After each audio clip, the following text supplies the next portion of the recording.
ఆంధ్రప్రదేశ్లో నిన్నటి రోజున వైఎస్ఆర్సీపీ మెడికల్ కాలేజీల ప్రైవేటీకరణకి వ్యతిరేకంగా అని చెప్పేసి ధర్నాలు అట్టర్ ఫ్లాప్ అని ఒక పక్క ప్రజలందరికీ అర్థమవుతుంటే వాళ్ళు మాత్రం ఆంధ్రప్రదేశ్ మొత్తం దద్దరిల్లిపోయిందని చెప్పేసి చెప్పుకుంటా ఉన్నారు. అందులో భాగంగా రోజా గారు మాట్లాడుతూ ఏదైతే నేపాల్లో మొదలైనటువంటి జెన్జీ ఉద్యమం లాగా ఆంధ్రప్రదేశ్ రాష్ట్రంలో కూడా మొదలవబోతోంది, కూటమి ప్రభుత్వం మీద కూడా వ్యతిరేకతతో ప్రజలందరూ ఉన్నారు, కూటమి ప్రభుత్వం కూలిపోతుందని చెప్పేసి రోజా మాట్లాడుతుంది. మొత్తానికి ఇదే అంశానికి సంబంధించి పూర్తి విషయాలు తెలుసుకోవడానికి మనతో ఉన్నారు ప్రముఖ రాజకీయ విశ్లేషకులు అడ్మిల్ శ్రీనివాసరావు గారు. సార్ నమస్కారం అండి. నమస్కారం సార్, కూటమి ప్రభుత్వం కూలిపోతుందంట. నిన్న రోజున మెడికల్ కాలేజీకి వ్యతిరేకంగా వాళ్ళందరూ వైఎస్ఆర్సీపీ చేసిన ఉద్యమాలు ధర్నాలతో రాష్ట్రం మొత్తం అట్టుడికిపోయింది, ప్రజల్లో నుంచి చాలా సూపర్ సక్సెస్ అయిందని చెప్పేసి వాళ్ళే చెప్పుకుంటున్నారు. మొత్తంగా దానికి ఏమంటారు మీరు? అసలు వాళ్ళకి ఎంత అవగాహన లోపం అంటే వాళ్ళకి అసలు వాళ్ళకి ఏ వంక దొరకకపోతే డొంకట్టుకి ఏడ్చినట్టుగా. ఇప్పుడు మెడికల్ కాలేజీలకు సంబంధించి జనరల్ పబ్లిక్కి ఏమైనా అటాచ్మెంట్ ఉంటుందా, ఎమోషన్ ఉంటుందా? మెడికల్ కాలేజీలు వచ్చినా రాకపోయినా వాళ్ళకి స్పందన ఉంటుంది. వాళ్ళకి మామూలుగా చెప్పు, ఎక్కడ ఎవరికి కావాలి అది?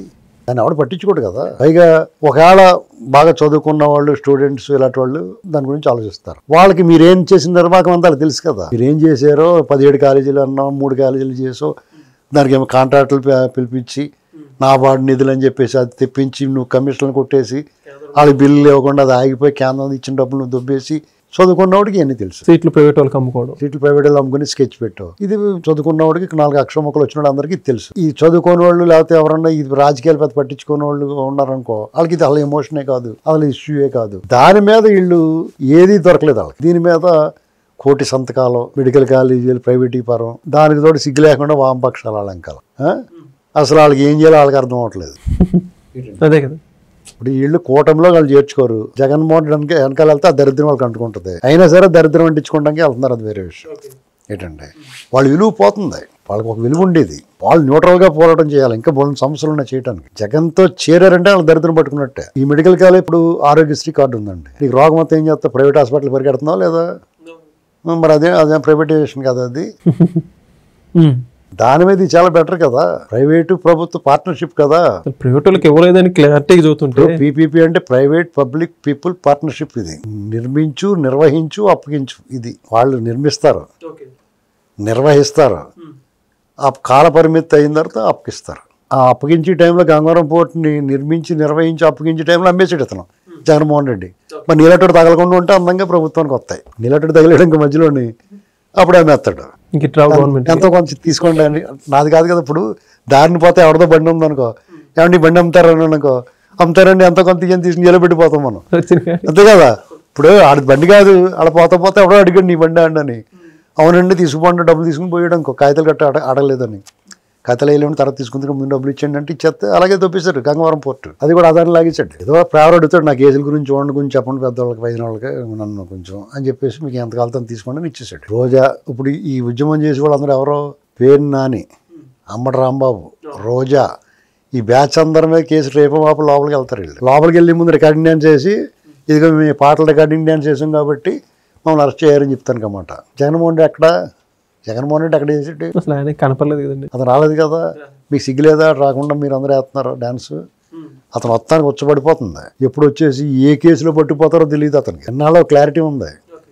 బెయిల్ రద్దు అవుద్దా, పాత కేసుల మీద వెళ్ళాలా అని ఆలోచిస్తున్నాడు అతను. ముడుపుల కేసు ఉంది, కల్తీ మద్యం కేసు ఉంది, పరకామణి కేసు ఉంది, నీ కేసు ఉంది రెడీగా. దీని వెనకాల మళ్ళీ నెక్స్ట్ లెవెల్లో ఇంకా ఉంటాయి. దాని నెక్స్ట్ లెవెల్లో ఇంకోటి ఉంటాయి. ఇప్పుడు చూడండి, తుపాకులో డిస్ట్రిబ్యూషన్ గాల్చాలు కూర్చుంటారు, మళ్ళీ ఇంకో బ్యాచ్ వస్తుంది ముందుకి. అలా అంచెలంచెలుగా పెట్టి ఉండిచ్చారు. ఒకేసారి మూసేస్తారు వీళ్ళందరినీ. వాళ్ళు ఇప్పుడు దాకా ఆలస్యం చేయడమే తప్పు. ఈ కూటమి ప్రభుత్వం వీళ్ళ పట్ల ఇప్పుడు దాకా ఆగటం వాళ్ళకి కొంచెం లోకుగా ఉంది. వీళ్ళ వ్యూహం వాళ్ళకి తెలియదు. వీళ్ళ స్కెచ్ ఏంటంటే ఇచ్చిన హామీలు నెరవేర్చాలి. ఫస్ట్ పోలవరం, అమరావతి లైన్లో పడాలి, పెట్టుబడులకు తీసుకురావాలి, ఒక రకమైన వాతావరణం కల్పించాలి, లా అండ్ ఆర్డర్ కాపాడాలి. ఇది వాళ్ళ వ్యూహం. దాని ప్రకారం వెళ్ళారు ముందుకి. రేపు ఎల్లుండితో ఆ పని చాలా వరకు పూర్తి అవుద్ది. హామీలు నెరవేర్చారు. పోలవరం, అమరావతి ట్రాక్ ఎక్కింది, లా అండ్ ఆర్డర్ బాగుంది, పెట్టుబడుల సదస్సులో పెట్టుబడులు తీసుకొచ్చి ల్యాండ్ అవుతున్నాయి కొన్ని కంపెనీలు. ప్రధానమంత్రి వాళ్ళు రోజు ఓపెనింగ్లే కదా. ఇవన్నీ అయిన తర్వాత ఇంటర్ అబ్బాయి కదా అని చెప్పి వీళ్ళు మొదలెడతారు. వాళ్ళు ఏమనుకున్నారంటే మరి వాళ్ళు ముందే అరెస్టులు అయ్యి చేస్తే ఏం చేస్తారు? వీళ్ళు గ్యాంగ్, అల్లర్ గ్యాంగ్ కదా, చిల్లర్ గ్యాంగ్ కదా, రోడ్ల మీదకి వస్తారు, అల్లరి చేస్తారు. ఈ పెంట న్యూసెన్స్ ఎంతేనో ఊరుకుంటారు. వాళ్ళు చేయలేక కాదు. ఇప్పుడు నేను అమ్మడి రాంబాబు బ్యారికేడ్లు తోసేసాడు, పడేరు మరి మోకాళ్ళ రిగిపోయి లాఠీ చార్జ్ చేస్తే ఏం చేస్తాడు, పెంట మీద రాయి చేయడం ఎందుకు అవుతున్నారు వీళ్ళు. వాళ్ళు చేతగాక చేయలేక కాదు, ఇక్కడ ముందు ఒక ఈవెంట్ పెట్టుకున్నాం, ఆ ఈవెంట్ ముందు ఇలాంటి పెంటగోళం ఎందుకని ఆగుతున్నారు బహుశా. జెడ్ నేపాల్లో యువత వచ్చేసారు అంటానికి వీళ్ళ కోరిక, అది వీళ్ళు చెయ్యాలని ఉంది వాళ్ళకి. అలాగా ఏమండి చేసి చూడండి ఒకసారి ఎలా ఉంటుందో. ఏంటండి ఎక్కడికక్కడ ఏ కీలుగా కీలు విరిచేసి ఏ గోరుకా గోరు వలిచేస్తారు, పిచ్చి పిచ్చి అసలు ఎత్తని. మేము అందుకునే చెప్పాం, రోజు నోరు ముగించండి, 100 కోట్లు దొబ్బేసి ఇష్టం అని మాట్లాడుతుంది, పేరు నాని ఆ బియ్యం సంగతి తేల్చండి, అతను కాపాడుతున్నామని అతను దుబ్బేరా పార్టీలోంచి అని చెప్పండి అని చెప్తున్నాం. అలాంటి వాళ్ళు సలహాలు ఇవ్వగలం, సూచన చేయగలం, కానీ మేము ఏం చేయగలం అంతకన్నా. ఇప్పుడు అడిగారు కదా అసంతృప్తి కారణం ఏంటని, లోకేష్ గారు బహిరంగంగా అడిగారు కదా, ఇదే కారణం అసంతృప్తి. వీళ్ళు ఏం లోటు చేయలేదు, బ్రహ్మాండంగా పరిపాలిస్తున్నారు. ఎమ్మెల్యేలు క్యాడర్ని సరిగ్గా పట్టించుకోవట్లేదు, పట్టించుకునేలాగా వీళ్ళు చేయటం చేతిలో పని. అది వీళ్ళని రగిలిపోతూ ఉన్నారు వీళ్ళందరినీ, రోజు ఎలా మాట్లాడడం, వాళ్ళు ఇష్టమైన అబద్ధ బూతులు ఇంకా తిట్టడం, ఇవన్నీ చూసి రగిలిపోతూ ఉన్నారు. పచ్చి అబద్ధాలు సాక్షిల్లో కూర్చోబెట్టి మాట్లాడించడం, పేపర్లో రాయటం, వీటిలన్నిటిని అరికట్టమని అడుగుతున్నారు. సగం అసంతృప్తి వదిలిపోద్ది, మిగతా సగం ఎమ్మెల్యేల చేతిలో పని. అది ఎరా బాబు తప్పైపోయిందిరా బాబు, రండ్రా బాబు అందరూ ఉన్నారని వాళ్ళ దగ్గర చేర్చుకుంటే అవుట్, క్లీన్ అయిపోయినట్టే. కానీ వేస్ట్ సింపుల్ సాల్వేషన్ ఇది. దీనికి ఎందుకు మళ్ళా గుల్లాలు పడుతున్నారు, దీనికి చపాతీ బ్యాచ్ స్ట్రాటజిస్టులు అవసరం లేదు దీనికి. ఏంటండి వెరీ ఎమోషనల్ ఇష్యూ ఇది.